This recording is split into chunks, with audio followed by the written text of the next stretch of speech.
વચનામૃત ગઢડા પ્રથમ પ્રકરણનું 24મું. જ્ઞાનની સ્થિતિનું મહાત્મ્ય રૂપી ખટાઈનું. તારીખ 23/12/1819 ગુરુવાર. સંક્ષિપ્ત સાર.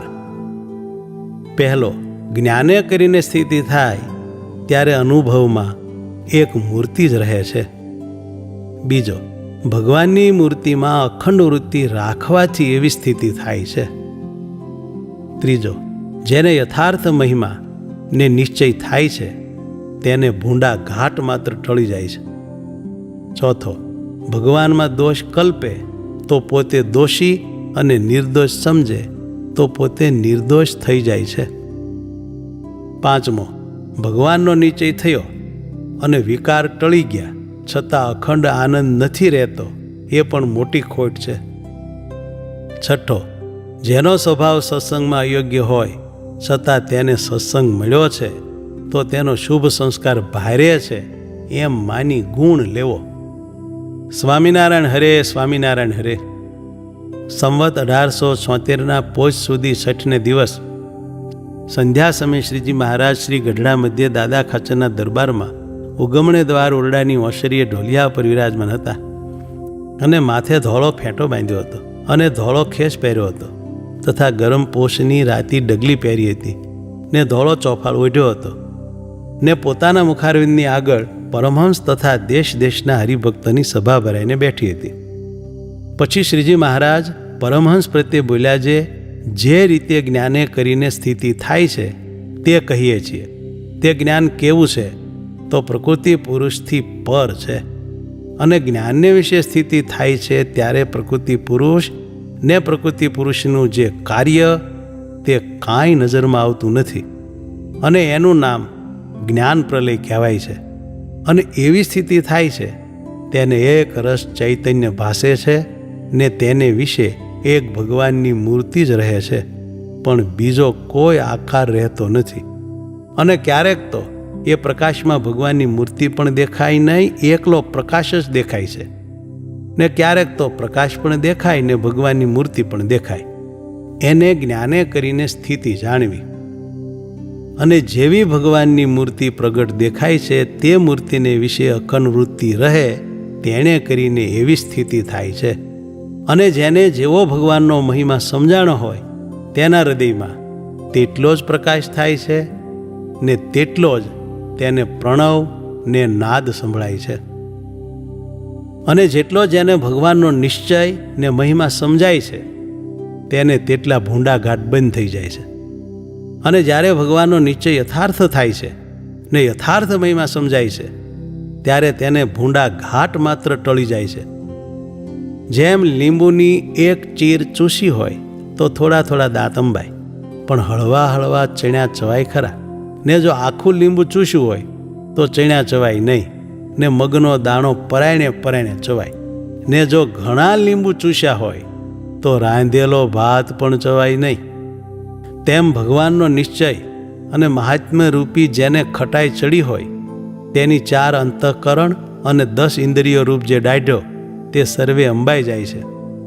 ત્યારે એ જીવ મનરૂપ પોતાની દાઢે કરીને વિષયના સંકલ્પરૂપી ચણ્યાને ચાવવાને સમર્થ થતો નથી. તેમજ ચિત્તરૂપ પોતાની દાઢે કરીને વિષયનું ચિંતન કરવા સમર્થ થતો નથી. તેમજ બુદ્ધિરૂપ પોતાની દાઢે કરીને નિશ્ચય કરવા સમર્થ થતો નથી. તેમજ અહંકાર રૂપ પોતાની દાઢે કરીને વિષય સંબંધી અભિમાન કરવા સમર્થ થતો નથી. તેમજ પંચ જ્ઞાનેન્દ્રિયો ને પંચ કર્મ ઇન્દ્રિયો રૂપ જે દાઢ્યો છે તે દાઢે કરીને તે ઇન્દ્રિયોના વિષય રૂપ જે ચણ્યા તેને ચાવવાને સમર્થ થતો નથી. અને જેને યથાર્થ ભગવાનનો નિશ્ચય ન હોય ને યથાર્થ ભગવાનનો મહિમા જણાનો ન હોય તેના ઇન્દ્રિયો તથા અંતઃકરણ તે પોતપોતાના વિષય થકી યથાર્થપણે નિવૃત્તિ પામતા નથી. અને જે ભગવાનનું સ્વરૂપ છે તે તો માયા ને માયાના જે ગુણ તે થકી પર છે અને સર્વ વિકારે રહિત છે પણ જીવના કલ્યાણને અર્થે મનુષ્ય જેવા ભાસે છે. તે ભગવાનને વિશે જે અલ્પમતીવાળા છે તે જેવા જેવા દોષ કલ્પે છે તે ભગવાનને વિશે તો એકે દોષ નથી પણ કલ્પનારાની બુદ્ધિમાંથી એ દોષ કોઈ કાળે ટળવાના નહીં. તેમાં જે ભગવાનને કામી સમજે છે તે પોતે અત્યંત કામી થઈ જાય છે, અને જે ભગવાનને ક્રોધી સમજે છે તે પોતે અત્યંત ક્રોધી થઈ જાય છે, ને જે ભગવાનને લોભી સમજે છે તે પોતે અત્યંત લોભી થઈ જાય છે, ને જે ભગવાનને ઈર્ષાવાન સમજે છે તે પોતે અત્યંત ઈર્ષાવાન થઈ જાય છે. એ આદિ જે દોષ ભગવાનને વિશે કલ્પે છે તે તો જેમ સૂર્ય સામી ધૂળની ફાંટ ભરીને નાખીએ તે પોતાની આંખમાં પડે છે, તેમ ભગવાનને વિશે જે જાતનો દોષ કલ્પે છે તે દોષ પોતાને દુઃખ દે છે. અને પોતામાં ગમે તેવા ભૂંડા સ્વભાવ હોય ને જો ભગવાનને અતિશય નિર્દોષ સમજે તો પોતે પણ અતિશય નિર્દોષ થઈ જાય છે. પછી બ્રહ્માનંદ સ્વામીએ પૂછ્યું છે, કોઈ વિષયમાં પણ પોતાના ઇન્દ્રિયો તણાતા ન હોય ને અંતકણમાં પણ ખોટા ઘાટ થતા ન હોય ને ભગવાનનો નિશ્ચય પણ યથાર્થ છે, તો પણ અપૂર્ણપણું રહે છે અને અંતર સૂનું રહે છે, તેનું શું કારણ છે? ત્યારે શ્રીજી મહારાજ બોલ્યા છે, એ પણ હરિભક્તમાં મોટી ખોટ છે. જે પોતાનું મન સ્થિર થયું છે ને ભગવાનનો નિશ્ચય પણ અતિશય દ્રઢ છે, તોય પણ હૈયામાં અતિશય આનંદ આવતો નથી જે હું ધન્ય છું ને હું કૃતાર્થ થયો છું. અને આ સંસારમાં જે જીવ છે તે કામ, ક્રોધ, લોભ, મોહ, મદ, મત્સર, આશા, તૃષ્ણા તેને વિશે હેરાન થતા ફરે છે અને ત્રિવિધ તાપમાં રાત દિવસ બળે છે. અને મને તો પ્રગટ પુરુષોત્તમે કરુણા કરીને પોતાનું સ્વરૂપ ઓળખાયું છે ને કામ, ક્રોધાદિક સર્વ વિકારથી રહિત કર્યો છે, અને નારદ સનકાદિક જેવા સંત તેના સમાગમમાં રાખ્યો છે. માટે મારું મોટું ભાગ્ય છે. એવો વિચાર નથી કરતો ને આઠો પહોર અતિશય આનંદમાં નથી વર્તતો, એ મોટી ખોટ છે. જેમ બાળકના હાથમાં ચિંતામણી દીધો હોય તેનું તેને મહાત્મ્ય નથી એટલે તેનો તેને આનંદ નથી, તેમ ભગવાન પુરુષોત્તમ મળ્યા છે અને તેનો અંતરમાં આઠો પહોર કેફ રહેતો નથી. જે મારું પૂર્ણ કામપણું થયું છે એવું નથી સમજતો, એ હરિના ભક્તને મોટી ખોટ છે.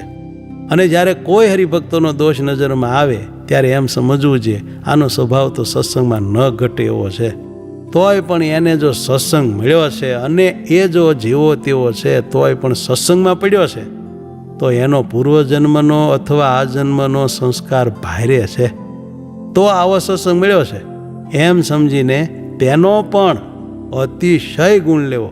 એમ વાર્તા કરીને શ્રીજી મહારાજ જય સચ્ચિદાનંદ કહીને પોતાને ઉતારે પધાર્યા. ઇતિ વચનામૃતમ ગઢડા પ્રથમ પ્રકરણનું 24મું થયું.